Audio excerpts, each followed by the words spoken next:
Eh, saya Junianto, Pak Bambang.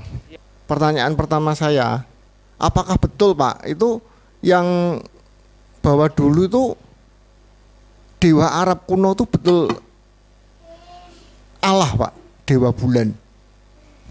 Itu pertama. Dan kenapa kalau memang betul itu dewa bulan Arab kuno itu Allah, kenapa kita sebagai orang Kristen kok memakai nama Allah Pak? Itu pertama Pak. Pertanyaan yang kedua, ada isu yang berkembang, isunya bahwa Yesus dulu waktu usia 12 sampai 30 tahun itu isunya ke India. Ke India belajar Buddha. Sehingga ajaran Yesus itu jadi bertolak belakang dengan ajaran Taurat. Nah, itu nanti maaf Pak Bambang bisa menjawab isu itu. Saya jawab dulu ya. Allah itu nama dewa itu enggak betul, itu salah itu. Kalau kita mau melihat itu tentu harus ya gini loh. Makanya itulah kelemahan debat-debat ya seperti itu. Asalkan merugikan orang lain kemudian kita munculkan. Jadi itu motivasinya, kadang-kadang debat itu menjatuhkan orang lain, itu yang tidak fair.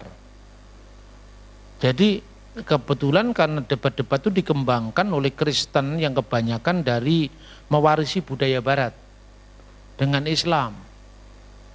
Nah kemudian orang-orang budaya Barat ini tidak terlalu banyak memahami situasi di Timur Tengah. Ya kata Allah itu bukan dewa, kata Allah itu kata netral, al-ilah. Ilah itu artinya sembahan, al itu kata sandang, bahasa Arab itu seperti bahasa Inggris the.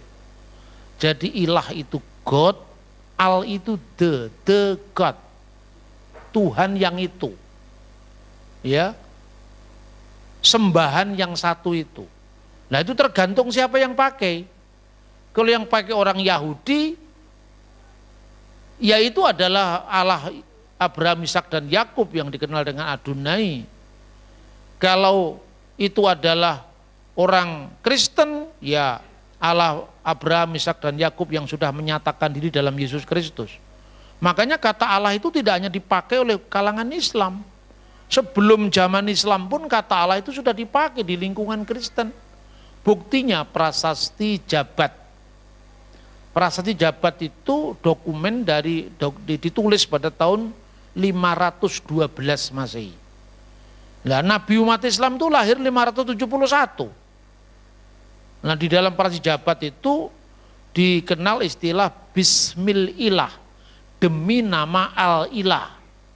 Lalu prasasti Umul Jimal itu pertama yang punya 3 anak perempuan, Alata, Usa, dan Manat. Itu urusan lain, urusan yang memaknai istilah itu, ya kan?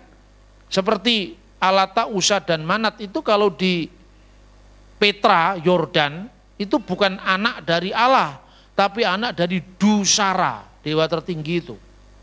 Jadi di lokal Arab pada zaman itu ada bervarian, beda-beda. Maka kata Allah itu bisa diubah bentuknya itu dalam bahasa.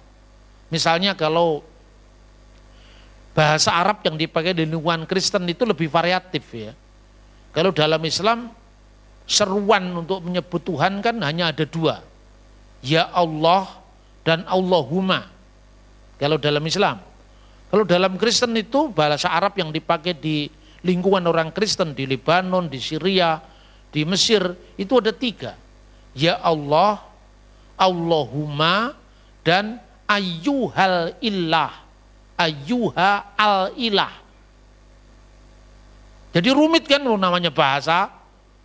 Ya, kalau misalnya dalam Islam Allahumma inni a'udzubika misalnya. Di Kristen ada itu. Misalnya Allahumma ij'alna mustahakin anakula bisyukur. Kalau doa Bapak kami itu kan diawali dari itu kalau di gereja Koptik Ortodok itu. Ya bismillah walibni warahil kudus al ilahil wahid amin. Demi nama Bapa dan Putra dan Roh Kudus Allah yang esa amin. Ya Rabbirham, ya Rabbirham, ya Rabbirham. Tuhan kasihanilah kami, Tuhan kasihanilah kami, Tuhan kasihanilah kami, ya Rabbu barik, Tuhan berkatilah kami. Lalu Allahumma ij'alna mustahakin anakula bisyukur. Ya Allah, izinkanlah kami berdoa dengan penuh ucapan syukur. Baru Abana allati fis samawati yataqaddasi ismuka liya'ti malakutuka litakun masyiatuka kama fis samai katalika alal ard kubsanaka fafana atinal yaum waghfir lana dunubana kama nakfiruna nu'aitan lil mutnibina ilaina wala tutkinlah fit tajribah lakin najina minasyirir bil masih yasyura binali analakal mulka wal quwata masda ilal abad. Amin. Doa Bapak kami diawali Allahumma. Nah Allahumma itu tanyakan dari mana asalnya. Artinya kan ya Allah, padahal Allahumma itu sebetulnya sudah muncul sebelum zaman Islam sebagai salinan dari kata Elohim. Elohim menjadi Allahumma itu ya Allah dalam konteks doa. Tapi juga bisa pakai seruan ya Allah misalnya. Doa Trisagion di gereja ortodok Yunani. Gereja ortodok Yunani, saya kan ngomongnya semua ada datanya, enggak sekedar. Nih orang-orang barat ini kan enggak paham ini. Kristen-Kristen barat itu. Karena dia tidak tahu tradisinya. Lah saya hidup dari gereja itu, kan saya paham, saya kuliahnya juga di Timur Tengah. Saya waktu di Timur Tengah tidak pernah masuk gereja Baptis, gereja Betel, enggak ada di sana gereja-gereja itu. Yang ada gereja Katolik dan gereja Ortodok tuh. Misalnya Trisagion ortodok Yunani itu. Kudusullah, kudusul qawi, kudusul lati la yamut irhamna. Kudusullah, kudusul qawi, kudusul lati la yamut irhamna. Kudusullah, kudusul qawi, kuduslah engkau ya Allah, kuduslah engkau yang maha kuasa, kuduslah engkau yang tak berkemat, kuduslah engkau yang maha kuasa, kuduslah engkau yang tak berkematian, kasihanilah kami. Itu namanya Trisagion. Kalau di gereja apa misalnya yang lain misalnya kudusu ya Allah, kudusul ya qawi, kudusu ya ghairil ma'ati, ghairil mati irhamna misalnya. Atau dalam nyanyian yang lebih barat itu ada juga nadanya. Kudusulila kudusulil qawi kudus Kudusulillahi la yamut irhamna kudusun ya man sulibta anirhamna. Ini gereja ortodoks Syria, gereja Maronit Libanon, itu loh. Nah Islam cuma mengenalkan dua kosakata tadi, ya Allah dan Allahumma. Di Kristen ayyuhal ilah, ayyuhal qawi. Al ilah itu asalnya yang menjadi kata Allah. Seperti al unas menjadi annas, maka al ilah menjadi Allah. Soal kemudian orang Yahudi memiliki pemahaman yang berbeda dengan orang Kristen, sama-sama pakai kata Allah. Misalnya Rabi Sa'adia Gaon, ya itu teks Arabnya ya ditulis Allah juga. Nah, seperti itu saudara-saudara, kenyataannya seperti itu. Jadi kita tidak bisa, kata Allah itu seperti kata Tuhan itu di Indonesia. Tidak sepenuhnya sama, tapi tergantung siapa. Kalau orang Hindu ya Tuhan itu ya Tuhan Brahma Wisnu Siwa. Kalau bagi orang Kristen ya Tuhan dalam Yesus Kristus. Dalam Islam ya Allah Subhanahu wa Ta'ala. Cuman kalau di Timur Tengah orang ngomong Subhanahu wa Ta'ala itu pasti Islam. Kalau ngomong Allah saja bisa Kristen, bisa Yahudi. Nah tergantung, kalau ngomong misalnya Alhamdulillah bisa Islam, bisa Kristen.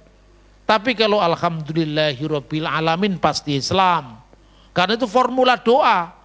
Meskipun artinya netral, tapi itu karena surat Al-Fatihah, orang Kristen tidak ngomong itu. Karena kalau doa tanawal itu sebelum menerima tubuh dan darah Kristus, itu ada kata Alhamdulillah di liturgi gereja Syria. Alhamdulillahi ala khairatihi, alhamdulillahi ala abdalihi, alhamdulillahi ya ilal abad, ya. Segala puji bagi Allah atas kebaikannya dan seterusnya, segala bagi Allah selama-lamanya, baru inilah tubuh Kristus itu. Itu bukan dikarang-karang sekarang. Sebelum zaman Islam, prasasti-prasasti Kristen sudah pakai kata Allah. Bukan dewa bulan. Itu ya. Kemudian yang kedua, ditengarai Yesus pergi ke India, itu tidak ada datanya, itu katanya bukan faktanya. Nah pertanyaannya, ini itu soal gereja kuno lagi jawabannya. Dan Yahudi tentu saja, karena Yesus orang Yahudi kan. Nah, kenapa Alkitab hanya mencatat Yesus itu usia 8 hari disunat, ya. Kemudian usia 12 tahun dibawa ke Bait Allah. Kemudian dia tampil kira-kira 30 tahun. Kemudian ketika Yesus mengatakan Abraham melihat hariku, orang Yahudi mengatakan umurmu belum sampai 50 tahun. Kenapa? Angka-angka itu ada dalam Alkitab. Tanpa kita melihat tradisi Yahudi, kita nggak tahu apa-apa. Maka lalu kemana Yesus antara umur 12 sampai umur 30 tahun? Nah, mungkin ke India. Ya toh? Karena tidak tahu bagaimana kehidupan tradisi orang Yahudi. Kenapa sekarang tahun baru diawali 1 Januari? Padahal Yesus lahirnya 25 Desember. Yesus itu lahir 25 Desember, itu catatan sejarah dari tahun 126. Pemujaan Dewa Matahari 25 Desember itu nyontoh gereja.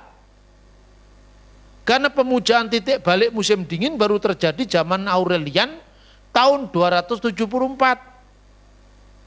Sementara kalender Natal sudah ditetapkan tahun 126 sebagai penetapan dalam hukum gereja itu tahun 189 di Alexandria. Ini makanya kita mesti membaca sejarah kuno, bukan hanya sejarah Martin Luther, Calvin, Johannes Calvin, Zwingli, sejarah wong bertengkar ulang-ulang. Mengakibatnya kita ini menganggap Katolik itu sebagai agama lain. Itu warisan penjajah, itu jangan kita pakai lagi. Katolik di Indonesia disensus jadi agama lain itu karena penjajah. Karena Katolik dulu dibawa oleh misi Portugis. Portugis itu musuhnya Belanda, rebutan rempah-rempah di Maluku. Itu loh kira-kira. Makanya kalau di Mesir Katolik, Protestan, Ortodok itu namanya Kristen, nggak dibedakan. Dibedakan kalau dia masuk gereja baru beda. Tapi kalau di sensus pemerintah pokoknya Kristen. Gerejanya Kristen, ada yang Katolik, ada yang Ortodok, ada yang Protestan dan seterusnya itu. Nah kita ini kan mewarisi teologi wong tukaran, kita terus-teruskan di Indonesia. Sampai saya guyoni. Orang bentuk salib aja dimasalahkan di Indonesia. Itu salib ini kalau tidak ada gambarnya itu salib Kristen Protestan. Kalau ada gambarnya itu salib Katolik, nanya ke saya. Mana Pak yang benar, pertanyaan bermutu kok takok nih mas. Itu jawabannya gampang itu. Lah kenapa? Yang namanya Minggu Paskah itu tidak ada kalau tidak ada Jumat Agung. Lah Katolik itu ada salib yang dibuat pada memperingati Jumat Agung. Yesus masih tergantung di salib kok hari Jumat. Lah Protestan hari Minggu Yesus sudah dikubur, sudah bangkit, makanya tidak ada lagi gambarnya. Jadi yang salib tidak ada gambarnya itu hari Minggu. Salib yang ada gambarnya hari Jumat. Gini kok kamu persoalkan? Pertanyaan nggak bermutu ini kan. Tapi orang-orang reform yang nggak suka sama saya kalau saya ngomong gini. Karena mereka sudah terlalu diajarkan Katolik itu lawan kita, Katolik itu musuh kita. Kalau saya enggak, ya itu kira-kira yang terjadi di Indonesia itu kan seperti itu, yang enggak penting-penting itu dianggap penting. Tapi yang penting justru yang gini kan enggak terjawab. Sampai dibuat parodi oleh pelawak Manado itu siapa namanya itu. Yang katanya sejarah Nabi Muhammad lebih jelas daripada sejarah Kristen, ya karena dia orang Gemim, enggak ngerti ini. Gereja Gemim Minahasa itu. Coba Anda tanya kepada orang-orang Katolik atau orang Kristen di Israel kan tahu. Kenapa? Nah, ini saya bacakan sebuah dokumen yang namanya Pirkei Avot 21. Pirkei Avot itu artinya etika bapak-bapak leluhur Israel. Nah ini bagian dari Mishnah. Mishnah itu Taurat lisannya orang Yahudi. Perhatikan. Saya bacakan, ini dari sini sudah ada ratusan buku ini. Jadi saya tinggal klik-klik saya cari. Ketemu ya, Pirkei Avot 21 Anda lihat Sefaria. Jadi nama itunya apa namanya? Webnya itu namanya Sefaria, terus Anda tulis Pirkei Avot 21 kan keluar nanti. Nah kira-kira bisa menggambarkan peristiwanya begini. Hayah Omer, dan Rabi berkata, dia berkata, Ben Hames Sanim Lamikra, usia 5 tahun untuk belajar kitab suci. Ya, Ben Esher Lamisnah, usia 10 tahun untuk belajar Misnah. Misnah ini termasuk Taurat lisan. Kemudian Ben Selos Esreh Lamisfot, umur 13 tahun bar misfah. Zaman Yesus 12 tahun. 12, 13. Jadi untuk misfot itu hukum tadi. Sejak umur itu seorang Yahudi dinyatakan akil balik, maka dia menerima hukum Taurat. Ya, usia 12 atau 13 tahun itu adalah untuk apa yang namanya misfot. Ben Kames Esreh la Talmud, usia 15 tahun belajar Talmud. Nah, Talmud itu apa istilahnya itu? Deskripsi lebih lanjut dari tek-tek Taurat lisan tadi. Kemudian Ben Semuneh Esreh la Kulpa, la Kupah. Kupah itu kanopi. Usia 18 tahun, usia pernikahan. Jadi orang Yahudi menikah itu usia 18 tahun. Lalu Ben Selosim Lakoah, usia 30 tahun itu usia kekuatan.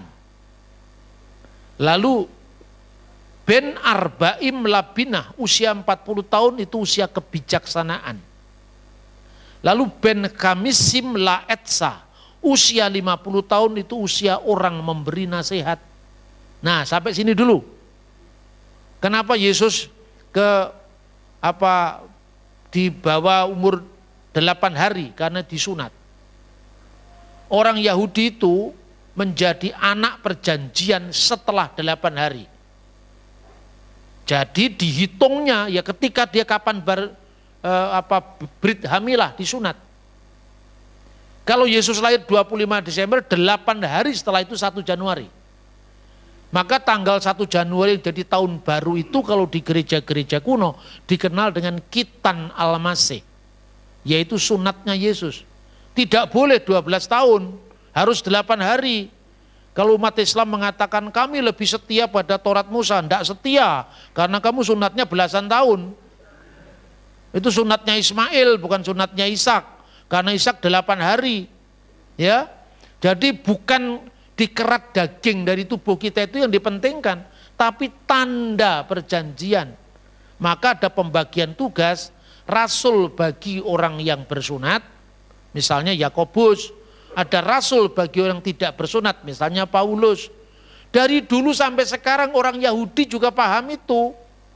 Mereka-mereka yang berada dalam pelayanan orang-orang Yahudi, orang-orang Yehudim berlaku misfot Mose atau taryak misfot Mose, 613 hukum Musa, termasuk tidak boleh makan babi, tidak boleh makan unta, tidak boleh makan kelinci.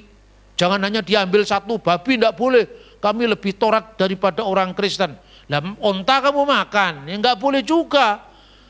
Pelanggaran makan babi bagi orang Yahudi sama persis dengan pelanggaran makan kelinci.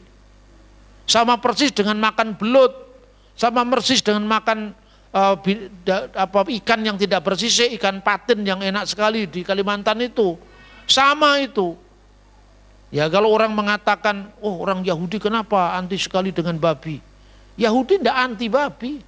Makanya di Yerusalem orang ada restoran babi, ya ditulis lo kosher, jangan masuk ke situ. Sampingnya kosher boleh makan. Tapi yang makan tidak menghancurkan yang tidak makan. Ini beda dengan kita. Kita ini begitu ngomong ini halal, ini yang lain nggak boleh. Lah yang lain Hindu kok, yang lain boleh tuh. Orang makan sapi. Sapi kalau di Bali kan nggak boleh. Karena itu simbol daripada Batara Siwa, yaitu Andini.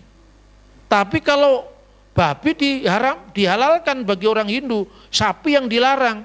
Jadi halal bagi Islam, sapi haram bagi Hindu. Ya, babi halal bagi Hindu, haram bagi Islam. Itu namanya toleransi.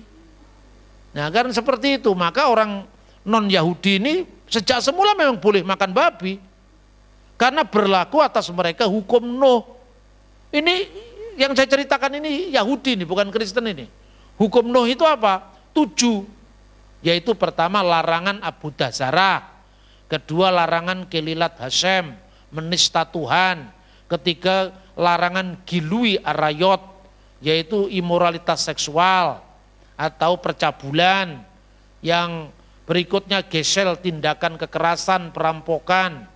Yang berikutnya lagi sefikut damim, yaitu pertumpahan darah. Yang selanjutnya lagi yang dikenal dengan efer min hakai, makan binatang yang mati dicekik, misalnya darah tidak boleh dimakan. Itu bagi non Yahudi. Terakhir untuk menegakkan 6 hukum itu diperlukan dinin, mahkamah yang adil. Itu non Yahudi sejak pertama. Makanya ketika orang-orang non Yahudi memaksakan hukum Yahudi yang ada di Yerusalem itu, orang-orang Parisi yang sudah bertobat menginginkan agar orang-orang non Yahudi yang percaya Yesus harus mengikuti sunat dan hukum Musa, kan itu kan. Rasul bersidang di Yerusalem, itu yang dikenal dengan konsili pertama Yerusalem. Kisah Rasul pasal 15. Pertama-tama Petrus sebagai yang paling senior di antara para rasul, makanya namanya selalu di urutan pertama. Senior ini mengatakan, kita ini nenek moyang kita juga tidak mampu menanggung ini. Kenapa kita harus memaksakan kepada orang yang bukan Yahudi, yang memang tidak wajib melakukan hukum Musa. Yang wajib melakukan hukum Musa itu kan orang non Yahudi. Lalu coba, apakah Tuhan berkarya juga bagi orang non Yahudi? Disuruhlah kesaksian Barnabas sama Paulus. Loh, ternyata Tuhan juga berkarya di antara non Yahudi. Terus yang mengusulkan, memutuskan tidak terikat pada hukum Yahudi siapa? Agar kembali kepada hukum Nuh. Itu Yakobus, bukan Paulus. Jadi jangan menuduh Paulus memalsu ajaran Yesus. Itu ajaran dari mana? Itu sumbernya dari mana? Yang menentukan, mengingatkan, bukan menentukan, penentuannya bersama, mengingatkan. Kan sejak dulu memang orang non Yahudi tidak berlaku hukum Yahudi, berlaku hukum Nuh. Lalu Yakobus yang berkata itu, hendaklah kita menghindarkan saja dari 4 hal. 4 hal itu bentuk singkat dari 7 hukum Nuh tadi loh. Kalau Yahudi menyebutnya 7, di Kisah Rasul hanya 4, yaitu apa? Jangan makan makanan yang dipersembahkan kepada berhala. Itu mencakup dua perintah, Kelilat Hasem dan Abu Dazarah. Karena disatukan menjadi satu hukum itu. Yang kedua dari percabulan, itu Gilui Arayot. Ya. Yang berikutnya lagi dari darah, itu sefikut damim, tindakan kekerasan, pembunuhan, pencurian dijadikan satu. Terus yang terakhir, makan binatang yang mati dicekik. Itu hukum Nuh itu. Jadi sejak dulu memang tidak berlaku bagi orang-orang non Yahudi hukum Musa, yang berlaku hukum Nuh. Inilah pluralisme hukum. Jadi kalau sekarang orang tanya kepada saya, lah kamu orang apa? Saya orang Tionghoa, Pak. Orang Tionghoa itu kalau korban binatangnya babi, nenek moyang kita dulu kan. Makanya kan ada kelenteng, kan ke kelenteng tidak ada kambing, yang kebanyakan kan babi. Orang Papua, kalau sesama suku itu perang, kemudian mereka sudah menyembelih babi, itu damai artinya. Jadi binatang babi itu adalah binatang yang memang dipakai oleh suku-suku non-Yahudi. Anda tahu Bilial bin Beor, yang penyihir yang mengutuki orang Israel itu prasastinya ditemukan di Yordan. Namanya prasasti Biliam bar Beor. Nah, Biliam bar Beor itu kalau menurut orang Yahudi itu disebut sebagai nabi bagi bangsa non-Yahudi. Nah itu jumlahnya 7. Termasuk ini saya cerita agama Yahudi ini ya, cerita. Nabi bagi bangsa non-Yahudi itu adalah Sifa 7 Nebiim li umot ha'olam. Jadi 7 nabi bagi orang-orang bukan Yahudi bagi bangsa-bangsa lain. Umat ha'olam itu yang menjadi bahasa Arab ummi, Nabi al-ummi. Itu asalnya dari umat ha'olam, Nabi bangsa-bangsa lain. Makanya dalam Islam Nabi Muhammad itu disebut Nabi al-ummi, itu kemungkinan. Tapi kalau saya ngomong Islam itu tidak mau terlalu dalam saya. Nanti orang salah paham dan saya diapa-apain, ini tidak maulah saya. Yang penting saya hanya menunjukkan kepada Anda, kekristenan itu agama yang begitu mendalam. Dengan sejarah, dengan arkeologi, dengan bukti teks. Kalau orang Kristen nggak pede, berarti yang lain, yang punya kelainan itu Kristen sendiri. Ada something wrong dengan pikirannya itu. Yang begitu luar biasanya semua bisa di cross check. Jadi dalam konteks penemuan William bin Beor ini, itu dikatakan bahwa mereka menyebut nama-nama binatang yang kemungkinan itu binatang korban itu babi. Jadi artinya bagi bangsa Yahudi, kalau bangsa lain makan babi itu mereka tidak ngaruh itu. Itu urusan bangsa lain, itu memang istilahnya hukumnya berbeda bagi bangsa lain. Nah 7 hukum bagi bangsa lain itu termasuk siapa? Termasuk Nuh, William bin Beor dan orang-orang yang disebut dalam Nuh itu kan sebetulnya dari suku Edom itu. Dari suku, makanya tinggalnya di Uz itu di wilayah Yordan. Itu suku Edom. Jadi karena Edom itu bukan Israel, kan keturunan Esau. Mereka makan non-Yahudi gitu loh. Dan itu pengakuan Alkitab bahwa tentang adanya nabi non-Yahudi, termasuk nabi bukan Nuh, siapa namanya itu? Ayub, bukan Nuh, Ayub. Tapi hukumnya itu namanya hukum Nuh, karena apa? Itu sebelum zaman Musa. Nah, makanya hukum Musa itu dibagi 3. Ini saya tahu supaya Anda tidak nuduh-nuduh Paulus, katanya nabi istilahnya rasul yang mengubah Taurat, itu kan itu orang-orang yang kurang preferensi itu. Nah, yang pertama hukum Yahudi itu berdasarkan kitab Ulangan pasal 6 ayat 20. Hukum Yahudi terdiri 3. Pertama mispatim. Mispatim itu hukum universal, umum berlaku bagi Yahudi maupun non-Yahudi. Contohnya apa? Contohnya jangan mencuri, jangan membunuh, jangan berzina, jangan bersaksi dusta, itu kan universal. Jangankan sesama manusia, Anda nipu anaknya setan, setannya pasti marah. Itu saking universalnya, benar tidak? Itu mispatim. Yang kedua itu namanya edot. Edot itu hukum peringatan. Nah peringatan itu intinya apa? Intinya hanya untuk Israel, tidak untuk kita. Contohnya, jangan kamu makan daging di sendi pangkal paha.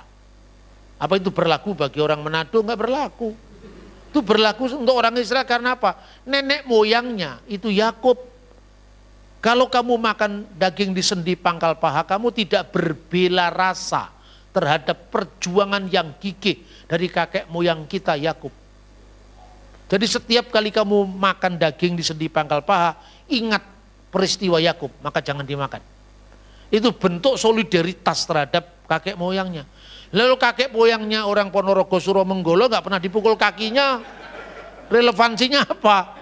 Kakek moyangnya orang Manado, Rorim Pande atau Senduk nggak pernah dipukul kakinya, kan nggak ada hubungannya. Ya itu yang namanya hukum peringatan. Lalu contohnya lagi, jangan kamu makan daging atau makan kambing dengan susu induknya. Jadi soto Betawi tidak boleh itu. Karena dimasak sama susu. Itu kenapa? Itu pesannya Israel itu bangsa yang kudus.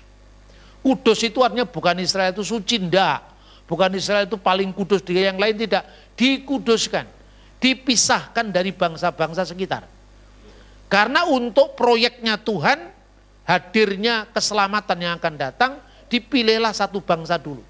Bangsa ini akan melahirkan Mesias, di mana semua kaum di muka bumi akan diberkati sejak janjinya kepada Abraham. Apa yang menakutkan orang Timur Tengah saat itu? Sehingga mereka jatuh pada penyembahan berhala. Kemandulan. Itu yang di Timur Tengah itu paling ditakuti. Makanya Sarah sekalipun dia perempuan merdeka, sekalipun dia cantik, tapi dia rahimnya mandul. maka itu aib sampai dia tega memberikan Hagar kepada suaminya. Tega suaminya dikembul dengan Hagar, tahu nggak dikembul? Dikembul itu kendurian itu loh, itu kembul itu ya. Bener, ceritanya kan begitu. Karena apa? Dia takut mandul, karena tidak bisa meneruskan keturunan. Contoh yang berikutnya lagi, anak-anak Lot. Tidak ada laki-laki di sini. Bagaimana kita melanjutkan generasi kita? Sebab kalau generasinya sudah punah, punahlah seluruh wangsanya dia atau bangsanya dia itu. Itu menakutkan bagi orang Timur Tengah. Lah karena tidak ada laki-laki lain di peristiwa itu, maka kekhawatiran yang menghantui dua anak Lot inilah yang membuat kasih mabuk bapaknya. Artinya apa? Anak-anak Lot itu tahu itu pelanggaran. Wong bapaknya sendiri kok disuruh menzinai dia. Makanya dia kasih mabuk supaya dia tidak sadar kalau itu bapaknya. Setelah bapaknya mabuk, bapaknya sama-sama tidak sadar. Lalu terjadilah hubungan yang keliru itu, lahirlah bangsa yang namanya Amon dan Moab kan itu kan. Makanya di Yordan itu Amon, Moab, satunya lagi Amon itu dari sekarang Aman, ya. Moab itu dari bangsa Esau, satunya lagi Edom, ya. Edom itu dari bangsa Esau, Moab dan Amon itu anak-anaknya Nuh, anak-anaknya Lot tadi. Nah orang jangan membayangkan Lot itu kemudian dengan peristiwa ribuan tahun setelahnya, Nabi kok dikasih mabuk sama anaknya, ini Alkitab ini tidak cocok dengan moralitas. Ini bukan suruh nyontoh ini kasus terjadi ribuan tahun yang lalu ketika dunia Timur Tengah ketakutan orang tidak punya generasi yang berlanjut. Itu yang kedua, masa Nabi seperti itu? Yang mengatakan Lot Nabi itu ya siapa? Lot itu bukan Nabi dalam Kristen, dalam Yahudi. Yang mengatakan Lot Nabi itu Islam. Kita bukan nggak mengatakan Lot itu Nabi. Jadi jangan salah paham dan berpaham salah. Ini namanya anakronisme. Ana itu melawan, kronos itu sejarah. Kronologinya ribuan tahun yang lalu kita ukur dengan zaman kita. Ya tentu berbeda. Tapi ini bukan disuruh untuk mencontoh loh. Ini kasus-kasus yang diceritakan dalam Alkitab. Alkitab itu kan jujur semua, dicatat apa adanya. Bukan diseleksi, yang tidak cocok dibuang, yang tidak cocok dibakar. Ya kalau yang dibakar itu yang naskah yang ternyata salah, kalau yang ternyata benar, lebih baik dilestarikan dua-duanya. Ya, itu yang namanya ketakutan terhadap kemandulan. Makanya dewa yang paling laris itu dewa kesuburan, dewi kesuburan. Dulu sebelum Bethlehem menjadi Yahudi, kata Bethlehem itu adalah rumah dewa kesuburan. Tapi kemudian setelah zamannya Yahudi, Lahem diartikan Lechem, roti, rumah roti. Efrata itu dewi kesuburan, pasangannya Lahem dulunya. Tapi itu sejarah, jadi memaknai kata itu tergantung dengan sejarah. Dulu kita menganggap Surya, itu kan anaknya bapaknya Adipati Karno itu. Nah sekarang kalau Alkitab mengatakan Surya pagi di tempat yang maha tinggi, apa yang kamu bayangkan itu Adipati Karno punya bapak? Kan tidak, itu kan sudah diserap dalam bahasa Indonesia. Atau sekarang itu pakai tenaga surya. Apa itu tenaganya Betoro Suryo kan ya tidak kan. Ini namanya bahasa, perkembangan bahasa. Makanya dibuatlah itu, jangan makan anak kambing bersama susu induknya. Itu adalah lambang pemujaan dewi kesuburan. Nah, tapi persoalannya sebelum zaman Musa, itu kan diberikan dalam kitab Keluaran pasal 23 19. Sebelum zaman Musa apa ya begitu? Enggak. Buktinya Abraham menyambut tamunya dengan daging lembu yang gemuk dan dadeh. Dadeh itu artinya itu, bukan dideh, bukan. Dadeh itu ini keju. Nah itu kan disajikan bersama-sama, enggak boleh.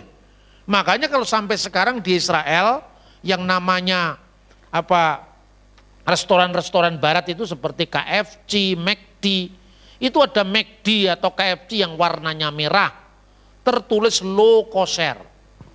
Tapi KFC, FD yang warnanya McDonald yang warnanya biru, tertulis kosher. Karena apa kok dianggap tidak kosher? Karena memasak daging bersama susu. Itu tidak boleh kalau orang Yahudi, makanya di restoran-restoran Yahudi, Anda lihat di pagi hari. Telur ya telur, tidak boleh campur dengan daging, hanya ada telur, kopi ada kan. Ya. Tapi ketika sore daging saja tidak boleh dicampur susu. Tidak boleh dicampur telur. Itu caranya orang Yahudi, dan ini memang berlaku bagi Yahudi. Tapi kalau kemudian orang lain kemudian mengatakan, kami paling torat-torat, yang mana wong kamu makan unta kok. Hanya babi satu diambil, yang lain diperbolehkan kok. Ini loh, kita ini baca sejarah perlunya seperti itu. Ini hukum kedua namanya edot. Hukum yang ketiga namanya apa? Namanya hukim. Hukim itu hukum tanpa alasan. Kalau kamu taat kamu benar, kalau kamu nggak taat ya kamu salah. Alasannya nggak perlu dicari, nggak ada alasannya. Apa yang nggak boleh dimakan? Onta, kelinci, pelanduk, babi dan seterusnya. Ini urutan-urutannya. Tapi orang bertanya, kenapa kok babi dilarang? Sudah jelas nggak ada alasan, kamu taat apa tidak? Cacing pita itu yang dicari-cari, Alkitab tidak pernah mengatakan cacing pita, nggak ada. Setiap binatang itu selalu ada cacing pitanya. Tinggal kadarnya, masaknya harus berapa derajat kan itu kan. Tapi kenapa dilarang? Maka ada banyak pendapat. Salah satu pendapat itu Philo. Philo itu seorang filosof Yahudi yang hidup di Alexandria, lahir tahun 20 sebelum Masehi, meninggal tahun 50 setelah Masehi. Dalam bukunya yang berjudul The Special Law Jilid 4. Enggak usah Anda pergi jauh-jauh, enggak usah nantang-nantang debat. Anda cek aja bener apa omongan saya. Kenapa harus nantang-nantang debat? Cek saja bener apa enggak, dan kasih edukasi pada audien. Bener enggak yang saya katakan? Kalau saya salah, silakan dikoreksi. Kenapa harus menghadirkan saya? Wong saya sejak dulu memang tidak suka yang begitu-begitu. Saya ini kan kepinginnya ya orang bersaksi tanpa melukai, menang tanpa ngasorake, menang tanpa ngasorake, ngeluruk tanpa bolo tadi. Maka jangan sampai orang lain merasa kalah karena kita gitu loh. Itu kan menimbulkan kesan tidak baik ke depan. Indonesia itu bisa pecah loh kalau kita gegeran terus soal agama. Dulu kita ini hampir pecah soal Borobudur dan Prambanan itu gara-gara pindah agama itu. Itu sejarah abad ke-8 sudah pernah ada. Rakai Pikatan, Rakai Penangkaran, zamannya itu. Orang pindah agama dari Siwa ke Buddha, terus Siwanya nggak diurusi, namanya raja kan mestinya kan adil semuanya, yang diurusi hanya agamanya saja. Bikin Borobudur, monumen Buddha. Ketika generasi berikutnya, ya Pramudiawardhani menikah dengan Raja Pikatan yang namanya Hindu, baru dibangun Candi Prambanan berimbang. Prambanan Hindu, Borobudur Buddha. Puncaknya Bhinneka Tunggal Ika di zaman Majapahit. Jangan rusak lagi karena debat-debat agama. Kita ini ya terus mengabarkan Injil, silakan. Sing gelem tomponen ra gelem ya wis. Tugas kita sudah selesai. Tapi jaga keutuhan bangsa dan negara ini. Jangan dirusak karena kebencian, dirusak karena yang macam-macam tadi. Ini saya hanya menjelaskan. Dari sumbernya Hindu seperti apa, Yahudi seperti apa. Soal Anda pilih Kristen, ya itu urusan kita gitu loh. Anda tidak pilih Kristen, ya karepmu, ora masalah. Yesus juga tidak rugi, tidak Anda pilih. Sing rugi kowe dhewe, kan gitu kan. Nah itu, makanya lo koser tadi. Lalu yang terakhir itu tadi, itu yang hukim tadi. Kenapa babi dilarang katanya Philo? Karena itu daging yang paling lezat di seluruh muka bumi. Bagi yang memakannya, berarti Philo sendiri tidak makan, tetap taat dia. Tapi tanya gimana sih rasanya babi? Enak bro, enak sekali. Ya sudah, berarti karena itu ya, terus dia berefleksi. Kenapa keluaran dari tanah Mesir itu sampai harus mengembara 40 tahun? Karena ketidaktaatan orang Israel. Ini cerita begitu. Maka mereka dikasih Tuhan perintah berjiwalah merdeka sampai ke tanah perjanjian. Ternyata mereka berjiwa budak. Lebih baik kita di Mesir sekalipun kita ini bangsa budak tapi tidak kurang makan, tidak kurang minum. Nah di sini kita kekurangan air dan makanya terjadi peristiwa Meriba itu. Maka yang dibayangkan sama Israel, kuali yang berisi daging. Nah kalau daging sapi, kambing betapa lezat. Kalau daging babi bukan 20 tahun, bukan 40 tahun lagi, bisa 60 tahun itu kira-kira seperti itu. Katanya Pilo. Lalu ada lagi pemikir lain yang mengatakan kenapa babi dilarang? Karena yang sulung harus dipersembahkan kepada Tuhan. Ya toh? Buah sulung, anak sulung, apa yang sulung dari kambing domba diserahkan kepada Tuhan. Korban pertama yang diterima Tuhan korbannya Habel, yang sulung dari kambing dan domba. Nah sekarang, kalau menandai kesulungannya untuk binatang, sapi anaknya 2-3 kan gampang. Sekarang, kambing anaknya 2 dan 3 mudah. Tapi kalau babi anaknya belasan gimana? Itu alasan praktis kenapa babi itu tidak menjadi binatang korban. Karena sulit menandai kesulungannya. Masuk akal apa tidak? Jadi jangan cari-cari baca cacing pita, tidak ada urusannya itu. Pokoknya non Yahudi tidak boleh ya sudah, jangan Yahudi tidak boleh ya sudah, jangan makan. Bagi non Yahudi yang boleh silahkan, tapi jangan terlalu banyak nanti kolesterol itu saja. Orang Kristen kan pakai hukum-hukum merdeka. Nurani kita yang bisa menilai ini boleh, ini tidak boleh. Semuanya boleh, semua makanan itu tahir. Tapi celakalah orang yang saudaranya jadi tersandung karena makanan kita, gitu loh. Jadi kita ini disuruh lebih daripada melaksanakan hukum. Kita boleh pun kita tidak lakukan demi orang lain tidak menjadi batu sandungan. Itu baru spiritualitas yang benar. Katanya Rasul Paulus, semua makanan itu tahir. Tapi celakalah orang gara-gara makanan kita yang lain tersandung. Misalnya di dapur kita tetangga kita muslim, lalu kita masak babi, kan dia tidak mau makan di tempat kita, ya toh?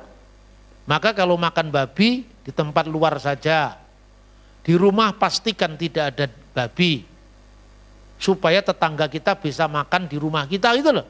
Itu yang diajarkan Alkitab. Nah, yang begini ya mau disempurnakan, apanya lagi yang disempurnakan? Ini sudah sempurna itu, secara moral, sejarah, kronologi sejarah, arkeologi. Kristen sudah sempurna, tidak perlu disempurnakan lagi. Mana lagi yang disempurnakan? Kita tidak hanya disuruh melaksanakan hukum secara taat, tapi kita disuruh bertimbang rasa dengan yang berbeda dengan kita. Kan luar biasa. Nah kemudian, kenapa 30 tahun? Kan Yesus setelah muncul kan baru 30 tahun. Kenapa 12 sampai 30 itu hilang? Karena umur 8 hari brit hamilah sunat, umur 12 hari bar miswah, umur 30 tahun baru boleh muncul di depan umum. Semua orang Yahudi, bukan hanya Yesus. Makanya kumpulkanlah orang-orang Israel yang umurnya antara 30 sampai 50 tahun untuk bertugas di kemah suci. Karena umur 20 belum boleh, umur 27 belum boleh, baru umur 30 boleh. Karena apa? Umur 30 itu lakoah, umur kekuatan. Kenapa? Abraham melihat hariku dan dia akan bersuka karena ia telah melihatnya, kata Yesus. Orang Yahudi, Yohanes pasal 8 ayat 56, 57, 58. Umurmu belum sampai 50 tahun. Kenapa 50 tahun? Karena 50 tahun usia memberi nasihat. Itu hukumnya ada. Sampai 60, ya saya bacakan lagi teksnya, dokumennya. Umur 50 tahun itu usia memberi nasihat, makanya kamu ini umurmu baru kira-kira 30-an tahun. Kamu belum waktunya memberi nasihat, bagaimana kamu mengatakan Abraham melihat hariku? Kira-kira seperti itu, padahal Yesus mengatakan Abraham melihat hariku, dari Firdaus Abraham melihat. Janji Tuhan menyelamatkan seluruh dunia. Berkat yang terakhir apa? Kamu akan diberkati, namamu akan masyhur, kamu akan menjadi berkat. Yang memberkati kamu diberkati, yang mengutuk kamu dikutuk. dan olehmu semua kaum di muka bumi akan mendapatkan berkat. Janji ini yang belum digenapi saat Abraham. Lalu Abraham sekarang dia mana? Di Firdaus. Makanya ada kisah pangkuan Abraham, Lazarus itu.